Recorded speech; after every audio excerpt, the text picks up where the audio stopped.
जय हिंद विद्यार्थियों। आज हम लोग देखेंगे कक्षा 10 के एक महत्वपूर्ण प्रमेय जिसका नाम है थेल्स प्रमेय। इसके अंतर्गत हम लोग अध्ययन करेंगे और हम लोग प्रूव करेंगे थेल्स के प्रमेय के आधार पे कि थेल्स की प्रमेय में जो बातें कही गई हैं कि यदि किसी भी त्रिभुज के समांतर यदि कोई एक तीसरी रेखा खींची जाती है तो वह रेखा बाकी त्रिभुज की दोनों भुजाओं को समानुपातिक विभाजित करते हैं। विद्यार्थियों, आप लोग थेल्स की प्रमेय पढ़ेंगे जो कि थेल्स की प्रमेय कक्षा 10 के इम्तिहान के लेवल से बड़ा ही इम्पोर्टेंट प्रमेय होती है। इसके आधार पे हम लोग थेल्स की प्रमेय नंबर 1 देखेंगे। इसके बाद थेल्स की प्रमेय नंबर 2 जो कि इसका विलोम होती है हम उसको देखेंगे। तो विद्यार्थियों, आज हम लोग देखेंगे कि किस तरह से थेल्स की प्रमेय को हम प्रूव करते हैं। तो विद्यार्थियों, जैसा कि थेल्स की प्रमेय में कहा गया है कि यदि किसी त्रिभुज के किसी एक भुजा के समांतर, जैसे विद्यार्थियों हमने यहाँ पर एक त्रिभुज ले रखा है ABC, हमारा एक त्रिभुज है। यदि हम इसको डिलीट कर दें तो यहाँ पर आप देखें एक त्रिभुज हमारे पास है ABC। वही कह रहा है कि यदि किसी त्रिभुज के किसी एक भुजा के समांतर, देखें विद्यार्थियों त्रिभुज में 3 भुजाएं होती हैं। 3 भुजाओं से घिरी हुई आकृति को हम त्रिभुज कहते हैं और उस त्रिभुज के किसी एक भुजा के समांतर, मान लीजिए हमने वो वाली भुजा ले लिया है BC। अब इस BC भुजा के समांतर यदि कोई हम एक रेखा खींच दें, जैसे कह रहा है कि यदि किसी त्रिभुज के किसी एक भुजा के समांतर यदि कोई रेखा खींची जाती है, तो मैंने यहाँ पे एक रेखा खींच दिया है, तो उस त्रिभुज की बाकी 2 भुजाएं, बाकी ये जो AB एक भुजा है और एक भुजा AC है, ये दोनों भुजाएं समानुपातिक विभाजित होती हैं। इसलिए जो हमें दिया गया है, यहाँ पर दिया गया है कि त्रिभुज ABC और समांतर भुजा जो EF है वो BC के समांतर है, ये हमें ज्ञात है। इसके बाद हमें जो सिद्ध करना है वो सिद्ध करना है क्या, कि सिद्ध करना है कि भुजा AE जो हमारी ये AE है, यानी ये वाला इतना पार्ट, और बटे में BE ये वाला, यानी AE बटे EB।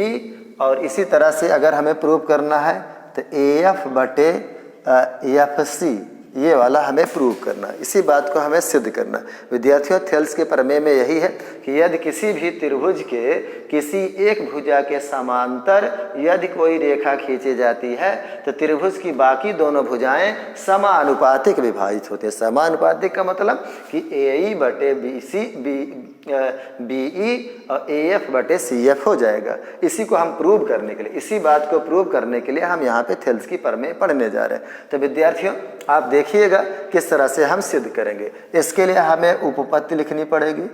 हम यहाँ पे उपपत्ति लिखेंगे। उपपत्ति में लिखने के लिए सबसे पहले विद्यार्थियों आप समझते हैं, उपपत्ति से पहले थोड़ा सा हम यहाँ पे रचना कर लेंगे।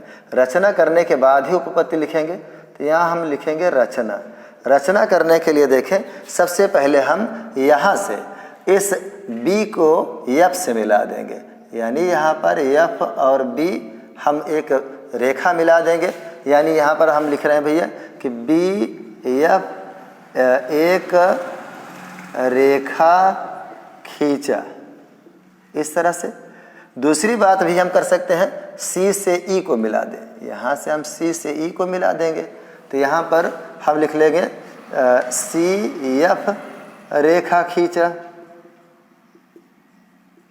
उसके बाद विद्यार्थियों हम यहाँ F से इस AE भुजा पर हम एक लंब डालेंगे।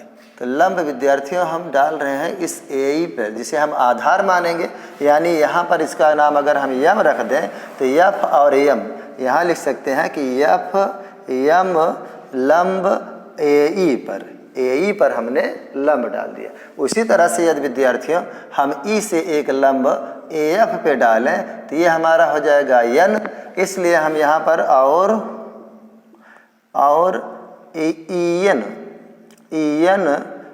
लंब AF लिख सकते हैं, ये वाला। विद्यार्थियों, इतना हमने रचना की है। विद्यार्थियों, एक बार फिर से समझ लीजिए कि सबसे पहले हमने B से F की एक रचना की है, रेखा खींचा है, और E से ई पर, सी से ई पर हमने एक रचना खींचा है।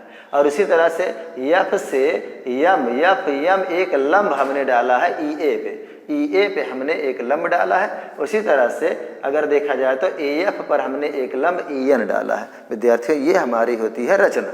अब इसी रचना के आधार पर हम लोग प्रूव करेंगे इस वाली बात को कि कोई भी त्रिभुज समानुपातिक विभाजित होता है। उसके लिए हम यहाँ लिखेंगे उपपत्ति। उपपत्ति के लिए विद्यार्थियों आप थोड़ा सा गौर कीजिएगा। यहाँ पर हम लिख सकते हैं सबसे पहले, क्योंकि हम जानते हैं त्रिभुज का क्षेत्रफल जो होता है वो होता है 1/2 गुणे आधार गुणे ऊंचाई।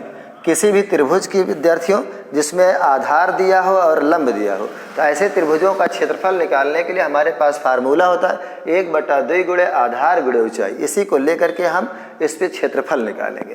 तो क्षेत्रफल के लिए सबसे पहले हम निकालेंगे त्रिभुज ए ई और एफ, यानी विद्यार्थियों ए ई एफ का क्षेत्रफल निकालने के लिए हम यहाँ लिख लेंगे त्रिभुज ए ई एफ। यहाँ से हम लिखेंगे त्रिभुज ए ई एफ का क्षेत्रफल बराबर हो जाएगा 1/2 गुणे आधार। आधार देखिएगा विद्यार्थियों, हम ले रहे हैं ए ई को हम आधार ले लेंगे, फिर गुणे ऊंचाई जो हमें हमारे लंब, जैसे हम लंब खींच चुके हैं इसी को ऊंचाई कहते हैं। तो यफ और यम, यानी यफ यम हमारे पास क्या हो जाएगा, ये लंब। इसको समीकरण 1 बना दीजिए। इसी तरह से विद्यार्थियों अब हम ले लेंगे यहाँ पर, देखिए विद्यार्थियों यहाँ पर हम एक त्रिभुज ले रहे हैं। अगर यदि हम इसको डिलीट करें तो आपकी समझ में यह बात आएगी कि बी एफ और ई, बी एफ और ई एक त्रिभुज ये वाला बन रहा है, और ये वाला त्रिभुज को लेकर के हम इसका भी क्षेत्रफल निकाल लेंगे। तो यहाँ पर हम लिखेंगे त्रिभुज बी एफ और ई, बी एफ ई का क्षेत्रफल। इसके लिए विद्यार्थियों यही फार्मूला लगाएंगे 1/2। ए ई क्या है हमारा, ए ई देखें, अब आधार तो ये हो जाएगा बी और एफ, बी ई हमारा क्या हो जाएगा, ये आधार हो जाएगा। गुणे लंब के लिए हम विद्यार्थियों एफ एम को लंब मानेंगे, इसीलिए यहाँ पर हम एफ एम को लंब मान के यहाँ पर समीकरण 2 बना लेंगे। अब दोनों समीकरण को हम भाग दे देंगे। यहाँ लिखेंगे दोनों समीकरण को भाग देने पर, तो जब दोनों समीकरणों को भाग देंगे तो त्रिभुज ए ई एफ का क्षेत्रफल और बटे में त्रिभुज बी एफ ई का क्षेत्रफल, बी एफ ई का क्षेत्रफल। विद्यार्थियों इसको हम इससे बटा कर देंगे और यहाँ पर 1/2 गुणे ए ई गुणे एफ एम और बटे में यहाँ पर 1/2 गुणे बी ई गुणे एफ एम हो जाएगा। यहाँ से विद्यार्थियों इस 1/2 को 1/2 से कैंसिल मार दो, एफ एम को एफ एम से कैंसिल मार दो।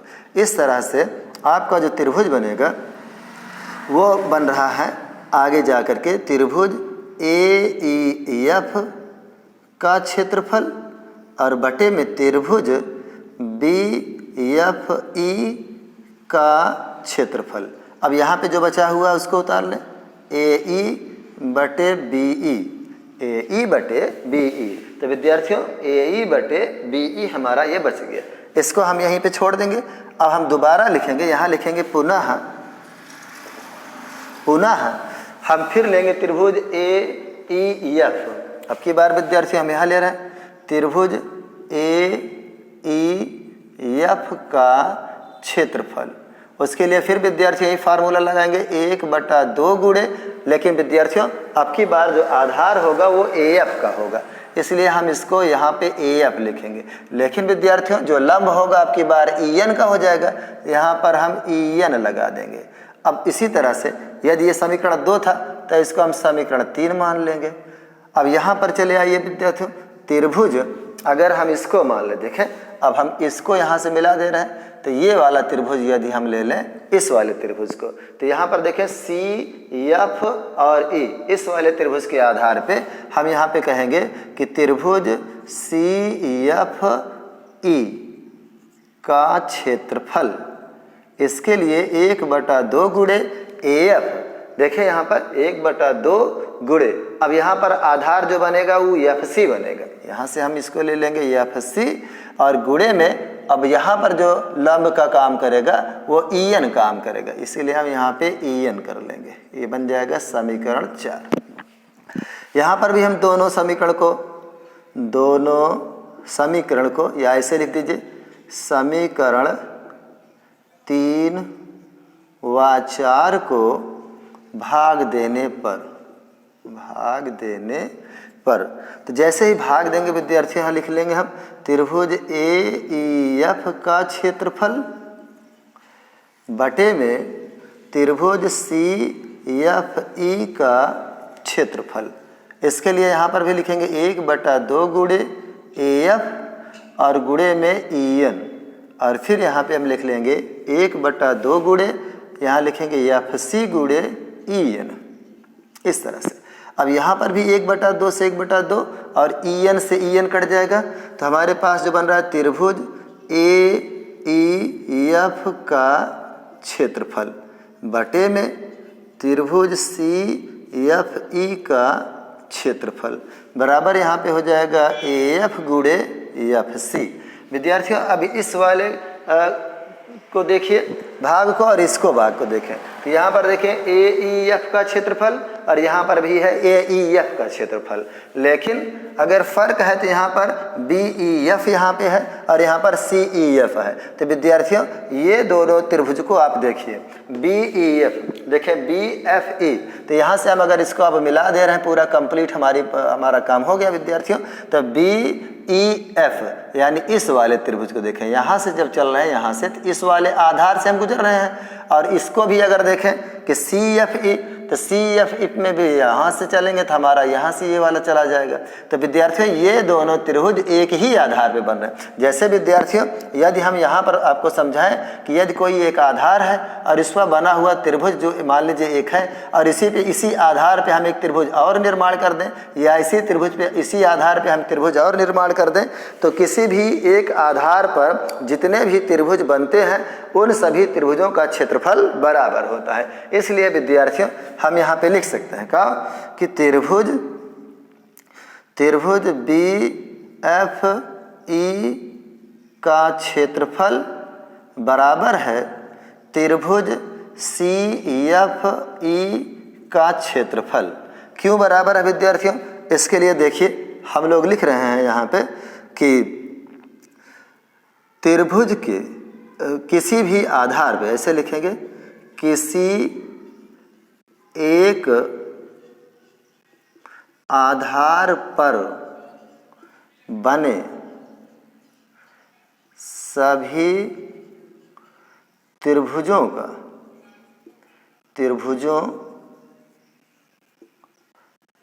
का क्षेत्रफल बराबर होता है। इसलिए विद्यार्थियों हम इसलिए यहाँ पे कह सकते हैं कि जो ये BFE का क्षेत्रफल है वह त्रिभुज CFE के क्षेत्रफल के बराबर होगा। क्यों? क्योंकि किसी एक आधार पर, क्योंकि यहाँ पर देखिए ये आधार है और इसी आधार पे ये वाला भी त्रिभुज बना हुआ है और इसी आधार पे ये वाला, यानी ये वाला आधार जो EF है वह दोनों त्रिभुजों में उभयनिष्ठ है, और इसलिए हमने कह दिया कि इसका क्षेत्रफल यानी इस वाले त्रिभुज BFE का क्षेत्रफल और CEF का क्षेत्रफल दोनों बराबर है। इसलिए अब हम यहाँ पे रख सकते हैं। देखें विद्यार्थियों हम इसके लिए थोड़ा सा और प्रूव करेंगे, बस हमारा काम हो जाएगा। इसलिए हम यहाँ पे लिख सकते हैं कि त्रिभुज AEF का क्षेत्रफल और बटे में त्रिभुज BF का क्षेत्रफल, त्रिभुज BFE का क्षेत्रफल। इसके बाद हम यहाँ पे लिख सकते हैं अब कि त्रिभुज AEF का क्षेत्रफल, AEF का क्षेत्रफल और बटे में यहाँ पर हम लिख सकते हैं त्रिभुज अब विद्यार्थी जहाँ पे CFE है विद्यार्थी वहाँ पे अब हम लिख लेंगे BEF, क्योंकि CFE जो है वो BEF के बराबर है। तो यहाँ पर हम लिख लेंगे त्रिभुज BFE का क्षेत्रफल बराबर, यहाँ पर आप लिखेंगे ये वाला भी कि ए ई बटे बी ई और बराबर में ए ई बटे बी ई और बराबर में ए एफ, यहाँ ए एफ बटे एफ सी। अब विद्यार्थियों ये दोनों पद बराबर, यानी देखें यहाँ पर A F A E F और ए ई एफ यहाँ पर भी है, बी एफ ई यहाँ पर भी है, बी ई एफ यहाँ पर भी है, इसलिए यहाँ पर ये दोनों कट जाएंगे, तब जा कर के हमारा प्रूव हो जाएगा ए ई बटे में बी ई बराबर में ए एफ बटे एफ सी। विद्यार्थियों इस तरह से हमने देखा कि जो हमें प्रूव करना था कि ए ई बटे बी ई, ए ई बटे बी ई, ए एफ बटे एफ सी, ये हमारा प्रूव हो जाता है। विद्यार्थियों ये था हमारा थेल्स का प्रमेय, जो आपने देखा कि किस तरह से थेल्स के प्रमेय को सिद्ध किया जाता है। विद्यार्थियों जय हिंद।